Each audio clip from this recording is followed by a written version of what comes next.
जिस वक्त गाजा की गली गली में इजराइल के बम गिर रहे हैं, जिस वक्त गाजा पर इजराइल की वायुसेना टनों टन बमबारी कर रही है,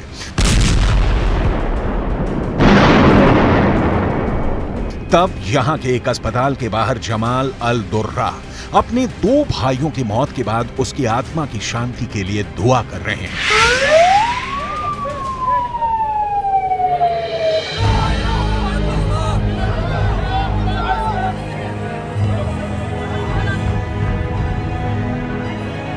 जमाल अल दुर्रा को सिर्फ पूरा गाजा ही नहीं जानता, वो गाजा पर सबसे भयानक हमलों के ऐसे गवाह हैं जिसके आंसू आज भी नहीं सूखे हैं। 23 वर्ष पहले इस शख्स का एक और वीडियो पूरी दुनिया में हेडलाइन बन गया था। एक तरफ जमाल अल दुर्रा अपने 2 भाइयों की मैयत के पास बैठे हैं, तो दूसरी तरफ वर्ष 2000 में वो अपने बच्चों को इजराइल की गोलीबारी से बचाने की कोशिश करते रहे।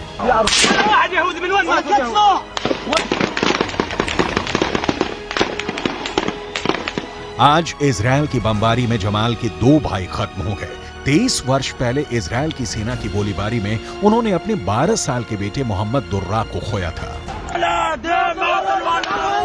तब गाजा पर इजराइल की सेना का कब्जा था। दक्षिण गाजा की सलादीन रोड पर गोलीबारी के बीच वो बेटे के साथ फंस गए थे। जमाल एक दीवार के किनारे आड़ लेते हुए इजराइल की सेना को फायरिंग करने से रोकते रहे।